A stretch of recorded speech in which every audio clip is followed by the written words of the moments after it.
Good morning. I don't know if we're streaming yet, so I'll just I'll show you the classroom. Here we are, hanging out in the classroom. Well, okay, not really. Okay, so want to talk a little bit about distance joints and joints in general, and when you want to use them, and what they're for, and so on. And we're talking about 2D joints in this case. There are 3D joints as well, but we're going to talk about 2D joints in Unity because that's where we are in the class. All right, so I have a bit of a sort of a contrived little world here that I'm in that I'm going to show you. It's the we've been sort of building on this, building on our little RPG platformer side scroller kind of crazy thing. So if you've followed along, hopefully that makes sense. All right, now so here's what I'm going for. There is our little character in the world here. He's doing his thing, and he can move left and right. He's just basically a prefab from the other one. And you'll notice up there in the scene, there's this arrow. You really can't see it up there too much because the way the camera follows him around at the moment. But up here, there is an arrow that's hiding just out of view, and we want to cause that arrow to fall and knock this block over here. Okay, so I'm going to trigger this over here. Now the arrow fell, swung down, and knocked that block out of the way. So now he can get past. Imagine that.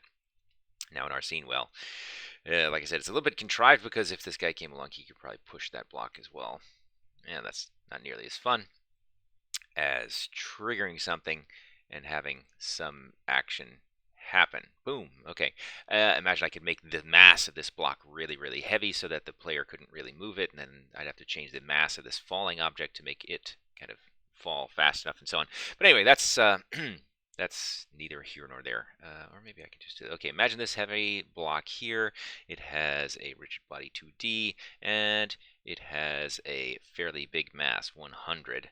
And because of that heavy mass there, hopefully now this guy's going to have a much harder time moving it. See? Can't move it. And if we trigger our arrow falling, boom, the arrow can't really move it either.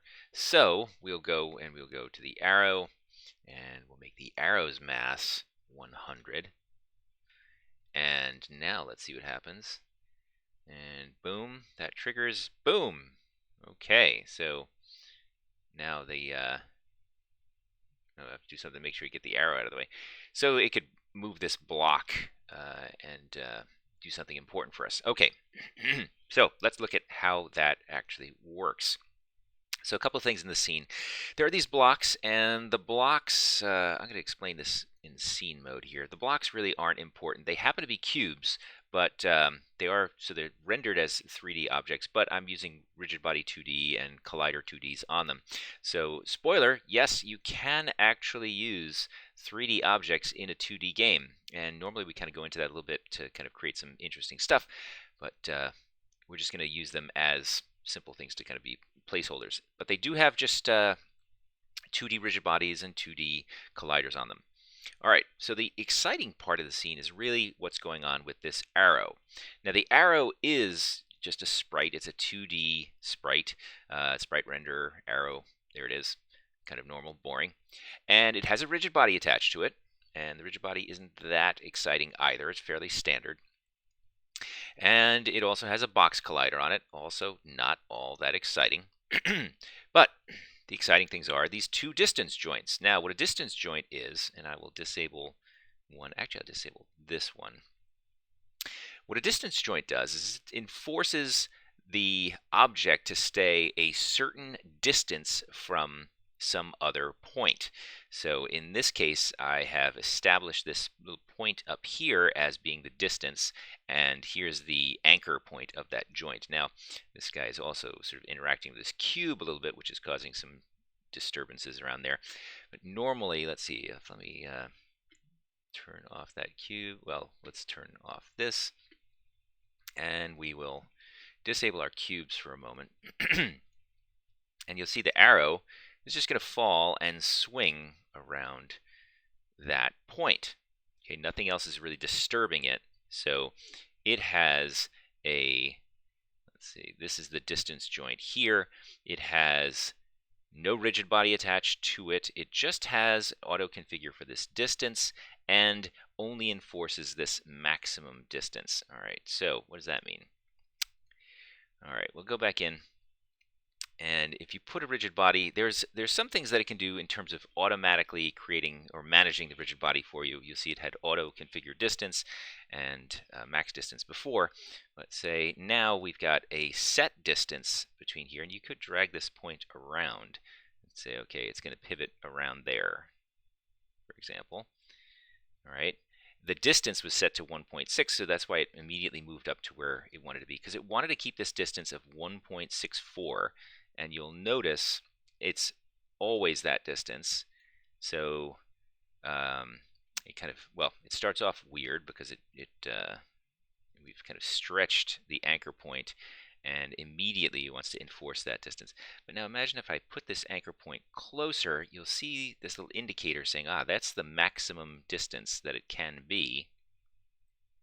And so it's going to immediately sort of push it to the end there and then pivot. Now, the other interesting thing is, in the case of this distance joint, I can do odd things like say, all right, say it starts off at the top. You'll see if I activate it, it immediately pushes it up to the top, saying, okay, keep that as the distance. Now, if I said maximum distance only, that means it's only going to enforce the maximum distance and not have a minimum distance. So this is kind of interesting, and you'll see it doesn't push it to the top. Instead, it slides along that line. So, right, so you can use this distance joint as either sort of a pivoting hinge where you force it to be a maximum distance, or you can say max distance only, in which case it will slide. It'd be allowed to be anywhere along that line. So, right, so it has to be within a radius of that point when you set maximum distance only. If you say if you disable that, then it has to be that distance from the joint, so it becomes a point on a radius about that. Right, so it's kind of more a radius around a circle there. So again, let's see. I guess maybe I got caught up in some details there, but imagine, all right, here's what's happening. We have this object, and it could be anywhere, and I have a anchor point, which is the point on the object here, which is 0, 0, and I could move that around even if I wanted to. So say maybe I want the anchor point to be here, and that's going to be kind of weird. You'll see now that even though the hinge is here, the anchor point on the object isn't. So you can kind of create these virtual distances between there. Normally, you're going to want to do things like have it anchored on the object, or perhaps if we needed to, like imagine instead of being at the center of this arrow, we wanted it to be at the end of the arrow. We could do that. We just not change X, but let's change Y here, this kind of offset. So now the tail of the arrow will be the connection point there. Right. So now as the arrow falls, you're going to see it dangle more like a, as if it wasn't connected at that end point. Okay.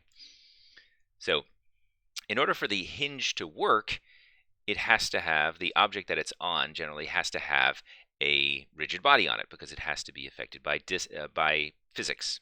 Right? So any hinged body normally will have a rigid body on it.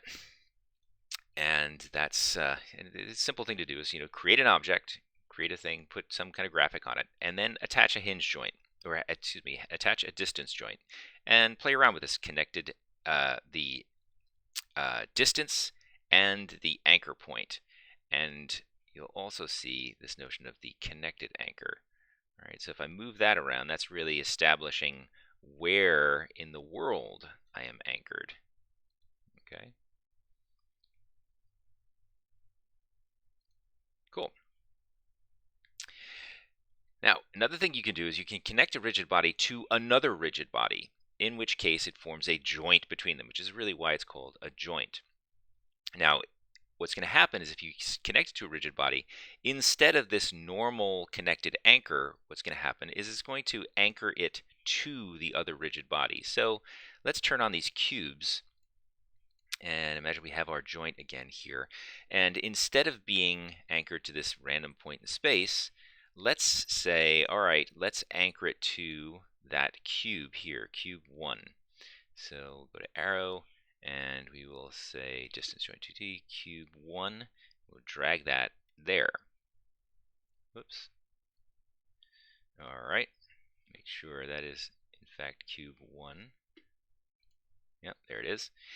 Now, we probably want to change this anchor point around. We're going to put it right here at the edge of that cube. Now let's see what happens. Ooh, look at that. Poor. So instead of it just being anchored in space, that anchor is relative to that other rigid body, and it will cause forces at that rigid body as if it was connected there.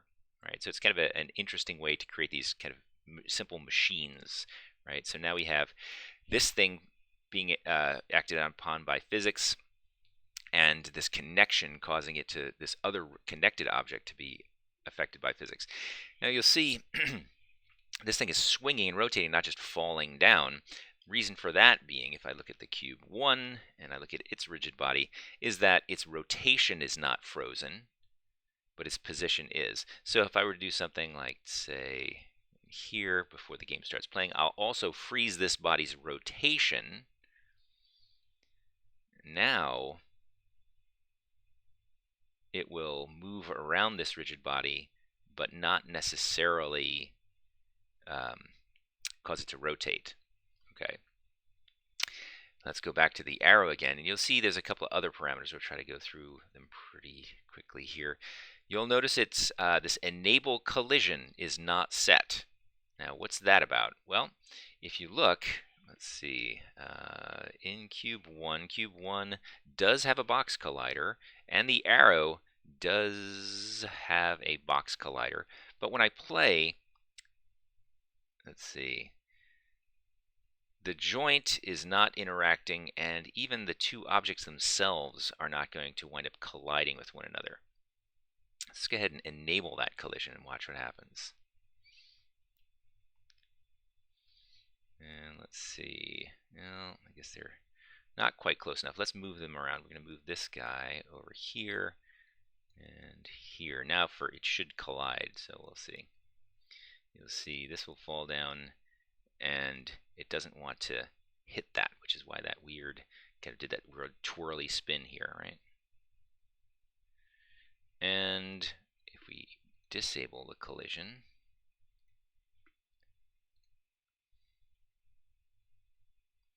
well, it's still sort of twirly gliding here. Maximum distance only will help that out. We will say max distance only. Now it'll just slide down there. Okay, you see it didn't collide. And we will enable collision. And now, see, it did collide. Okay, so what it's doing, the physics engine is telling it, okay, if two objects are connected by a joint, you have this way of specifically enabling the collision between the objects that are connected. So that's what that's about there. All right, so going through this kind of quickly, but let's show a potential use, right? A potential use of this, and this is going to be fun and probably a little on the trickier side. So we have this arrow here, we have this rigid body that's connected to here, we have another box over here, and I have another joint that I have on that same arrow. So yeah, you can have multiple joints on an object, and you'll see that now they are interacting with one another. Okay, so this has a maximum distance and it's attached to the end here. This has a maximum distance and it is attached to the middle over here. So both joints are now enabled, and they are both causing that arrow to be held in space there. Okay, so as long as those two are there, let's see if I push this up here, it's going to continue to sort of do the right thing. Push it over there. Right, it may bounce around a little bit because I have a little bit of elasticity in it. That's the way these joints are created. There is a little bit of elasticity in it. It also has this braking force. So you can cause joints to be broken according to how much force is put on them by the objects involved with them. So we're going to leave that. We don't have we have infinite breaking source, so these are not going to get broken. So now in the scene, oh, that was kind of cool. All right, check this out, right? Didn't even mean to do that. That the character over here, the joint gets enforced, and the character's wandering around down here, and I'll shoot a coin. Whoops. I'll shoot a coin over there. It collides with that trigger, and what's happening now is if I show that arrow, and we'll show the arrow as it's going here, select arrow, drop into the scene, and I'm going to throw a coin. What happens is one of the joints becomes disabled. I break that joint, I get rid of it. So then the other joint does its thing, and it's no longer subject to that constraint. So that's why it kind of swings down like that, because this other joint went away. So how did I do that? How did I get rid of a specific joint? Now I want to show you two. There's the obvious, which is, all right, there's a script that runs that causes the joint to go away. But in the other thing that we need to do is we need to manage these two joints. There are two joints, the first one and the second one. So how, when we have multiple objects or multiple things on an object, how do we manage them? And this is a trick I learned a while ago, and I think it holds up. So we'll assume that it holds up. I've never seen it not. So imagine here we have some list, some number of joints. So basically we have, two here. That makes sense. And let's go to break joint, which is our script that we're going to use to break the joint that we're looking at here. All right. So I've created a public function called breakMe, and it is going to create an array. We're going to use var here just as a quick shorthand. It will figure it out and use the right. It actually would be a distance joint 2D, an array of joints. Here's what ultimately is going to happen, because this function, get components, notice with an S, get components, is going to return an array of these components, right? So it's not going to just return the first distance joint. It's going to return any number of distance joints that are on this object. And we know there are two of them, so we should get an array of these two joints. So if I were to reference joints 0, that would be the first joint that appears in this inspector.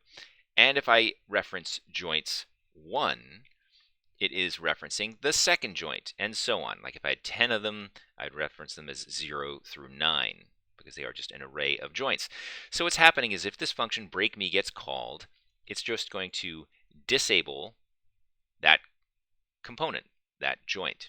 So it's going to destroy, get rid of, that joint. Just turn it off. Well, disable it. And so what causes that to happen? It's pretty simple.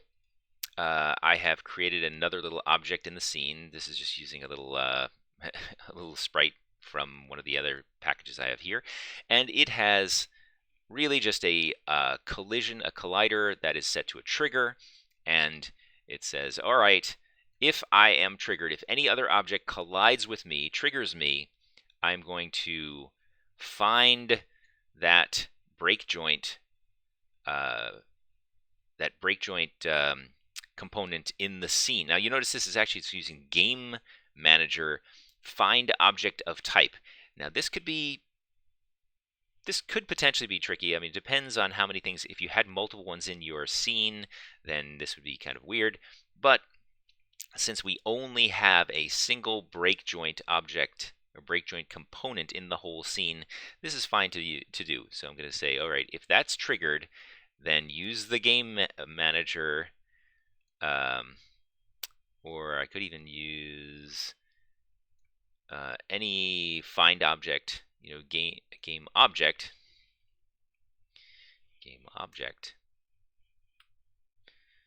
Yeah, it's probably better. Game manager was left over. Whoops. Game.